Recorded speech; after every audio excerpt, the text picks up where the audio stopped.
안녕하십니까 믿음의 형제 자매 여러분. 저희들의 영광스러운 소망 예수 그리스도께서 다시 재림하실 날이 점점 가까이 다가오고 있습니다. 제가 좋아하는 찬송가 주 오실 때를 이라는 찬송가를 제가 여러분께 가사를 조금 바꿔서 한번 불러드리도록 하겠습니다. 왜냐하면 저는 다니엘서 안에 있는 일곱 인봉을 깨닫게 되었고, 예수님께서 2030년 4월 18일에 재림하신다고 하는 사실을 깨닫게 되었습니다. 이 세상에 흩어져 있는 모든 참된 그리스도인들은 이제 예수님께서 다시 오시는 그 모습을 깨닫게 될 것입니다. 마태복음 24장에 보시면 그날 환난 후에 인자의 징조가 하늘에 보이겠고 라는 말씀이 있습니다. 인자의 징조는 바로 요나의 징조를 말하는 것입니다. 요나가 물고기 뱃속에서 3일 밤낮 있었던 것처럼 인자도 땅속에서 3일 밤낮을 지내리라. 이 놀라운 기별이 오늘날 여러분의 귀에 들리고 있습니다. 예수님께서 서기 30년도 수요일에 십자가에 죽으시고 목금토 3일 밤낮 땅속에서 지내시고 일요일에 부활하셨다는 이 진리가 바로 인자의 징조입니다. 그러므로 여러분은 오늘날 인자의 징조를 보고 계시는 것입니다. 자, 그러면 찬송가를 제가 여러분께 불러드리도록 하겠습니다. 주 오실 때를 이제 알 수 있도다. 다니엘서의 12장을 연구해. 주 다시 오심 이제 성취됩니다. 다니엘 12장. 오시네 깨어서 예비하자. 오시네 할렐루야 할렐루야. 2030년에 구름 타고 오시네. 영광의 주 예수. 믿음의 형제자매 여러분, 예수님께서 이제 영광의 구름을 타고 이 세상에 다시 오실 때가 11년 앞으로 다가왔습니다. 예수님께서는 요한복음 16장 12절에서 내가 아직도 너희들에게 이를 것이 많지만 너희가 지금은 감당하지 못하리라. 그러나 진리의 성령이 너희에게 오시면 그가 너희들에게 모든 진리를 알게 해주시고 그가 너희들에게 장래에 일어날 일들을 알게 하여 주시리라 라고 약속을 하셨습니다. 다니엘이 느부갓네살 왕 앞에 서서 이렇게 말했습니다. 느부갓네살 왕이시여, 은밀한 것을 나타내시는 분은 하늘에 계신 하나님이시라고 말하면서 다니엘은 느부갓네살 왕이 꾸었던 꿈을 똑같이 하나님께로부터 받아서 꿈속에서 그 꿈을 꾸고 그 꿈 이야기를 느부갓네살 왕에게 그대로 알려주었고, 느부갓네살은 자신이 꾸었던 꿈을 다니엘이 똑같이 꾸었다는 사실을 깨닫게 되면서 놀라우신 하나님, 은밀한 것을 나타내시는 하나님을 깨닫고 하나님을 찬송하였습니다. 믿음의 형제자매 여러분, 아모스 3장 7절 8절에서 주 여호와께서는 자기의 비밀을 그 종 선지자들에게 먼저 보여주시지 않고는 결단코 행하심이 없으시리라 라고 말씀을 하셨습니다.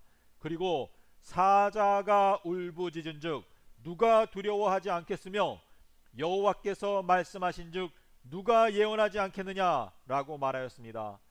옛날에 사울 왕이 예언을 하였습니다. 옷을 다 벗고 예언을 하였습니다. 그래서 속담에 이르기를 사울도 선지자 중에 있느냐라는 속담이 생겼습니다. 믿음의 형제자매 여러분, 저희들은 이 말세에 하나님께서 저희들의 마음의 눈을 열어서 성경 속에 있는 비밀의 놀라운 하나님의 섭리들을 깨닫게 해주시는 놀라운 은혜의 시간 속에 살고 있다는 것을 저는 여러분께 말씀을 드리고자 합니다. 다니엘서 안에는 실제로 7인봉으로 인봉되어져 있는 내용들이 있습니다. 많은 사람들이 계시록에 나오는 7인으로 인봉되어져 있는 책에 대해서 지난 2500년 동안 궁금해 왔습니다. 계시록 6장에는 7인봉을 뗄 때에 이 세상에 일어나는 여러가지 재앙들에 대해서 설명을 하고 있습니다. 하지만 그 내용은 7인봉으로 인봉되어져 있는 책에 대한 내용이 아닙니다. 그것은 여러가지 재앙들이 일어나는 것을 보게 될 때에 그 마지막 정말 은혜의 문이 맞춰지려고 하는 그 마지막 순간에 그 재앙들이 일어나는 것을 보고라도 정신을 차리고 회개하여 예언의 말씀 다니엘서를 열심히 연구해서 그 속에 있는 7인으로 인봉되어져 있는 하나님의 소중한 말씀의 그 비밀들을 깨닫게 되어야 한다는 경고의 기별인 것입니다. 믿음의 형제자매 여러분, 다니엘서 안에는 7인으로 인봉되어져 있는 내용이 있습니다. 그리고 기독교회의 신실한 그리스도인들은 이 7인으로 인봉되어져 있는 내용을 연구하고 깨닫기 위해서 하나님께 열렬히 기도하면서 성경을 연구해야 할 것입니다. 왜냐하면 그 7인봉으로 인봉되어져 있는 책의 내용을 깨닫는 자들이 바로 14만 4천이 될 것이기 때문입니다. 믿음의 형제자매 여러분, 여러 종파에 있는 사람들이 자신들이 바로 14만 4천이라고 주장을 합니다. 하지만 다니엘서 안에 있는 7인으로 인봉되어져 있는 그 7인의 비밀을 깨닫지 않는 한 14만 4천이라고 주장할 수 없는 것입니다. 믿음의 형제자매 여러분, 저는 이 시간에 여러분께 다니엘서 안에 있는 7인봉에 대해서 여러분께 설명을 드리고자 합니다. 제가 이 짧은 시간 동안에 그 7인봉의 모든 설명을 드릴 수는 없습니다. 하지만 다니엘서 안에 어디에 그 7인봉이 있는지 제가 여러분께 말씀을 드리고자 합니다. 여러분께서 정말 성경 말씀을 사랑하고 야, 나는 14만 4천에 꼭 들기를 원한다 하는 간절한 소망이 있다면 여러분께서 오늘부터 적극적으로 천국은 침노하는 자의 것이라고 했습니다. 침노라고 하는 것은 공격해서 빼앗는다라는 의미가 있는 것입니다. 그러므로 여러분께서 나는 14만 4천에 반드시 들겠다. 옛날에 갈렙과 여호수아가 가나안 땅을 정탐하고 와서 10명의 다른 정탐꾼들은 야, 그 땅에 가니까 거인들이 있고 그 사람들은 건장해서 우리가 거기에 가봤자 우리들은 메뚜기와 같기 때문에 거기에 가면 다 죽어. 우리는 거기에 결단코 들어갈 수 없다 라고 부정적으로 평가를 할 때에 갈렙과 여호수아는 비록 겉으로 봤을 때는 본인들이 가나안 사람들보다 정말 체격이 작고 메뚜기와 같다는 것을 인정할 수밖에 없었지만은 하나님께서 우리에게 주실 것이기 때문에 가나안 땅은 우리의 밥이다 라고 믿음으로 말했을 때 하나님께서는 그들의 믿음을 보시고 갈렙과 여호수아를 약속의 땅 가나안 땅에 능히 들어가게 허락해 주셨습니다. 그러므로 믿음의 형제자매 여러분, 여러분 가운데서 정말 하나님의 약속을 믿고 정말 저희가 이제 가나안 땅에 가까이 다가왔습니다. 이 약속의 땅 가나안 땅에 들어가기 원하는 믿음을 갖고 계시는 여러분께서는 오늘부터 하나님께 지혜를 간구하는 가운데 다니엘서에 나타나 있는 7인으로 인봉되어져 있는 이 내용을 연구하고 깨닫기 위해서 하나님께 열렬히 탄원하면서 연구하시기를 바랍니다. 그렇게 할 때 하나님께서는 여러분에게 은혜를 베푸시고 지난 2500년 동안 감추어져 있었던 경건의 비밀이 여러분의 마음 가운데 풀리게 될 때에 여러분께서는 새 노래를 부를 수 있게 될 것이고 하나님께서 사랑하시는 14만 4천으로 선택을 받을 수 있게 될 것입니다. 자, 그러면 여러분께 7인봉을 하나하나 말씀을 드리도록 하겠습니다. 첫 번째 인봉은 다니엘서 8장 26절입니다. 다니엘서 8장 26절에서 가브리엘이 다니엘에게 말하기를 너는 이 하존 이 이상을 임봉하라 라고 말하였습니다. 다니엘서 8장 26절을 연구하시기를 바랍니다. 제가 유튜브에 일곱 인봉의 비밀에 대해서 유튜브에 올려놓았습니다. 여러분께서 유튜브에 오셔서 큰날 재림교회 아니면 제 이름인 김운혁을 검색하시면 제 영상을 찾으실 수 있습니다. 아니면 페이스북에 오셔도 제가 올려놓은 글들을 보실 수 있고, 또 페이스북에서 제가 그룹을 운영하고 있습니다. 예수 재림 2030년 4월 18일, 그리고 다음 카페에도 큰날 재림교회에 오시면 여러분께서 놀라운 다니엘서의 비밀들을 깨닫고 연구하시는데 도움을 얻으실 수 있습니다. 자, 두 번째 인은 다니엘서 9장 24절에 나옵니다. 다니엘서 9장 24절에는 두 개의 인봉이 들어있습니다. 두 번째 인봉은 죄를 인봉하라 그랬습니다. 죄. 이 죄를 인봉하라 라는 말씀은 이사야서 8장 16절에 나오는 하나님의 율법을 나의 제자들 중에서 인봉하라 라는 말씀과 짝이 됩니다. 그리고 세 번째 인은 선지자와 이상을 인봉하라 라는 말씀이 다니엘서 9장 24절에 나옵니다. 그리고 네 번째 인은 다니엘서 12장 4절에 12장 1절에 나오는 생명책을 인봉하라 라는 말씀이 있습니다.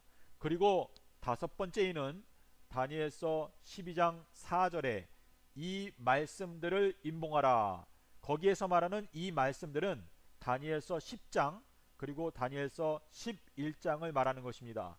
다니엘서 10장, 11장, 12장은 모두 다 한 장면입니다. 그리고 여섯 번째 인봉은 다니엘서 12장 7절에서 한때와 두때와 반때가 바로 여섯 번째 인봉입니다.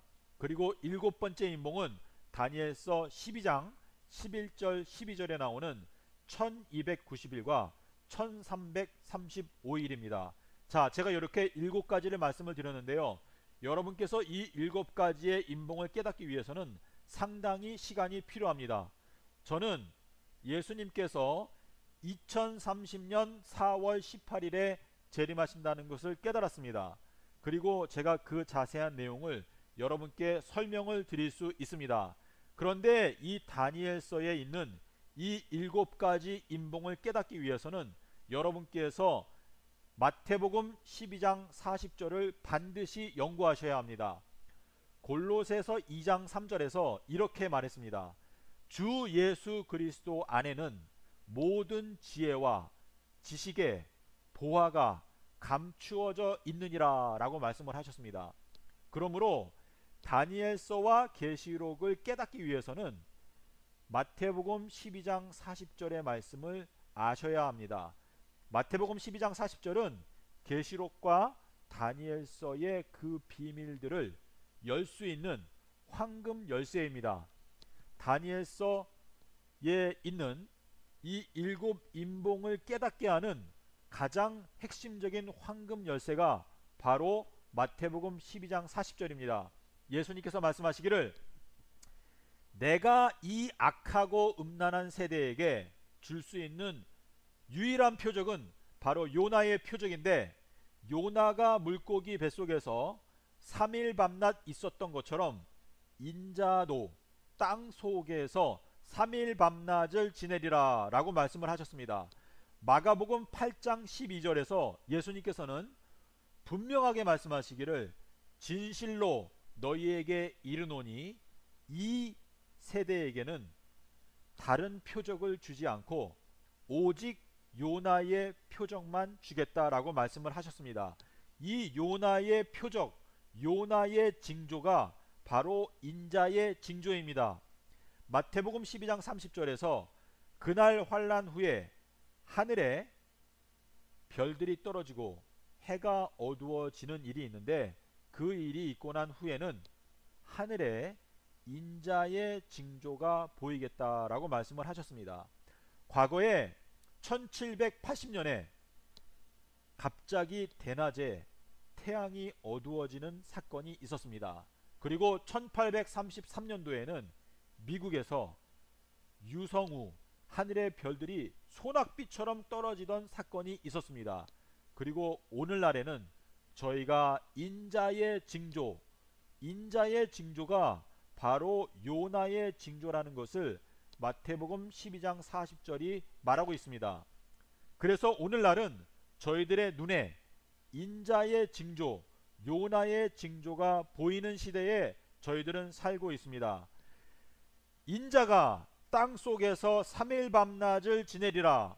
예수님께서는 서기 30년 수요일에 십자가에서 죽으시고 목금토 3일 밤낮 땅 속에서 지내시고 일요일에 부활을 하셨습니다.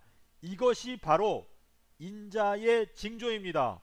그래서 이 마지막 시대에 이 온 세상에 흩어져 있는 기독교인들에게 눈에 보이게 되는 인자의 징조, 요나의 징조, 이 징조를 눈에 보는 자들은 예수님께서 2030년 4월 18일에 재림하신다는 것도 볼 수 있게 될 것입니다. 믿음의 형제자매 여러분, 여러분께서 예언의 말씀을 깨닫기 위해서는 하나님 앞에서 겸손하게 자기를 낮추고 하나님을 두려워하는 마음으로 성경을 연구해야 합니다. 하나님께서 미워하시는 것은 교만한 마음입니다. 그러므로 우리가 마음을 낮추고, 하나님께서 다윗의 열쇠를 갖고 계십니다. 그래서 우리는 하나님께 지혜를 간구하는 가운데 야고보서 1장 5절에 말했습니다. 누구든지 지혜가 부족하거든 후히 주시고 꾸짖지 아니하시는 하나님께 구하라. 그리하면 주시리라 약속을 하셨습니다. 여러분께서 다니엘과 같이 겸손한 사람이 되어야 합니다. 예수님께서 다니엘에게 오셔서 이렇게 말씀하셨습니다. 다니엘아, 너가 깨닫기 위해서 하나님 앞에서 스스로 마음을 겸비하게 하기로 결심하던 첫날부터 너의 기도가 들으신 바 되었다. 그래서 내가 너에게 이 예언의 말씀을 깨닫게 해주기 위해서 왔노라 라고 말씀을 하셨습니다. 잠언 1장 7절에서 하나님 주 여호와를 경외하는 것이 지혜의 근본이다 라고 말씀을 하셨습니다. 계시록 14장 6절에 가면 첫 번째 천사의 기별이 나옵니다. 그 첫 번째 천사의 기별이 바로 하나님을 두려워하고 그에게 영광을 돌리라, 하늘과 땅과 물들의 근원을 만드신 이를 경외하라 라고 말하였습니다. 하나님을 경외한다는 것은 창세기 1장에서 빛을 낮이라 칭하시고 어두움을 밤이라고 칭하신 창조주를 경외하는 것을 의미합니다. 예수님께서 분명히 말씀하시기를 내가 땅속에서 3일 밤낮을 지내고 3일 밤낮을 지낸 후에 부활하겠다라고 마태복음 12장 40절, 마가복음 8장 31절에서 말씀을 하셨습니다. 그런데도 이 세상에 대부분의 기독교회의 지도자들이 예수님께서 금요일에 돌아가셨다는 엉뚱한 가르침을 마치 진리인 것처럼 가르쳐 오고 있습니다. 마태복음 16장 6절에서 너희들은 바리새인들과 사두개인들의 누룩을 주의하라 라고 예수님께서 경고를 하셨습니다. 교회의 지도자들이 너희들에게 가르치는 성경 해석을 조심하라 라는 의미가 되겠습니다. 저는 살아계신 하나님 앞에서 여러분께 엄숙히 증거합니다. 예수님께서는 서기 30년 4월 5일 수요일에 십자가에 죽으시고 4월 9일 일요일에 부활을 하셨습니다. 여러분께서 이 진리의 말씀을 성경에 근거해서 확실하게 깨닫게 될 때에 예수님께서 3000년 동안 새 예루살렘을 건축하신다는 것을 깨닫게 될 것입니다. 요한복음 2장 19절에서 너희가 이 성전을 헐라, 내가 이 반석 위에 나의 육체, 나의 교회, 나의 몸된 교회를 3000년 동안 건축하겠다라고 말씀을 하셨습니다. 예수님께서 베드로에게 마태복음 16장 19절에서 베드로야, 내가 너에게 천국의 열쇠들을 주겠다 라고 말씀을 하셨고, 베드로는 그 천국의 열쇠를 베드로후서 3장 8절에서 예수님께는 천년이 하루와 같고 하루가 천년과 같은 이 한 가지 사실을 잊지 말라라고 우리에게 그 천국의 열쇠를 알려주고 있습니다. 예수님께서는 새 예루살렘을 3000년 동안 건축을 하십니다. 예수님께서 부활하신 날짜는 서기 30년 4월 9일 부활을 하셨습니다. 그리고 새 예루살렘이 내려오는 날짜는 3030년 4월 9일에 새 예루살렘이 내려옵니다. 그리고 예수님께서는 2030년 4월 18일에 재림을 하시게 될 것입니다. 여러분께서 이 기쁨의 좋은 소식을 깨닫게 되실 때에 여러분은 예수님께서 다시 오신다는 그 놀라운 기쁨의 소식으로 말미암아 기뻐할 수 있게 될 것이고, 여러 성도들에게 이 기쁨의 소식, 위로의 소식, 감사의 소식을 전할 수 있게 될 것입니다. 고린도전서 14장 1절, 3절, 5절, 39절에서 사도 바울은 이렇게 말했습니다. 나는 너희가 방언을 말하는 것도 좋지만 나는 너희들이 특별히 예언을 하게 되기를 더 원하노라 라고 말하면서 39절에서 너희들은 특별히 예언하기를 사모하라 라고 말하였습니다. 믿음의 형제자매 여러분, 하나님께서 선택하시는 적은 무리, 하나님의 참된 남은 무리들은 하나님의 계명을 지키게 될 것이고, 그리고 예수의 증거, 예언의 영을 받게 될 것입니다.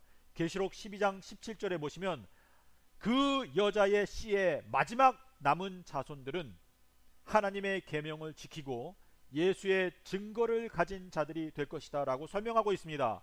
계시록 19장 10절에 가면 예수의 증거는 예언의 영이다 라고 말씀을 하셨습니다. 예수님께서는 미래를 주관하시는 우주의 왕이십니다. 그렇기 때문에 예수님의 증거를 하는 자들은 예수님으로부터 미래의 비밀을 깨닫게 되기 때문에 미래의 일들을 예언하는 예언의 영을 받게 될 것입니다. 믿음의 형제자매 여러분, 참된 하나님의 남은 백성이 되기를 원한다면 계시록 12장 17절에서 말하는 두 가지 하나님의 남은 백성의 특징, 하나님의 계명을 지키고 예수의 증거를 가진 자들이 어떠한 것인지 연구를 하시기를 바랍니다. 하나님의 계명은 특별히 큰 계명, 큰 안식일을 연구하시기를 바랍니다.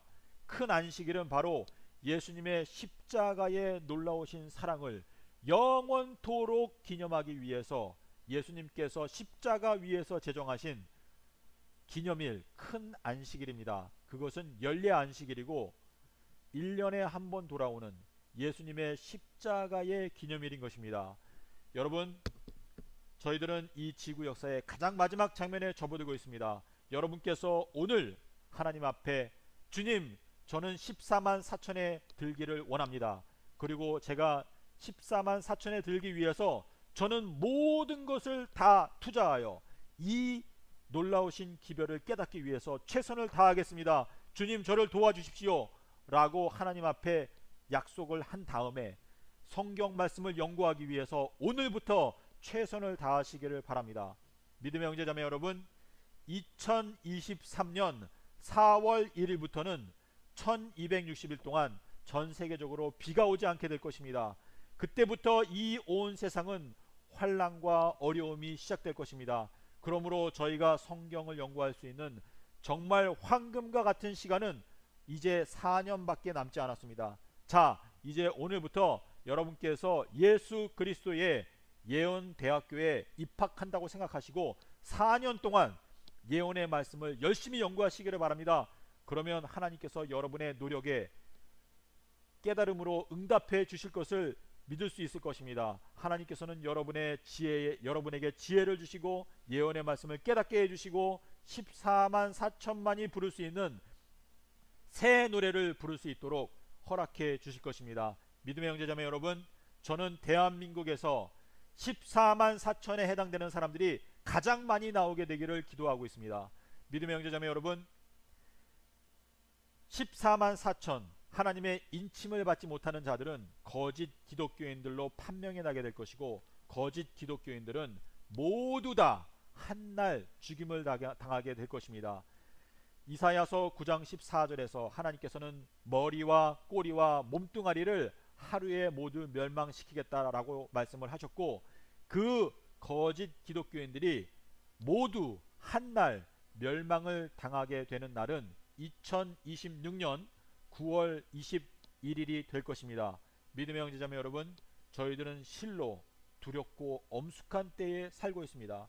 부디 여러분의 마음 가운데 모든 얽매이기 쉬운 유혹들을, 죄악들을 다 단호하게 단칼에 끊어버리고 하나님의 말씀을 연구하기 위해서 집중하시기를 바랍니다.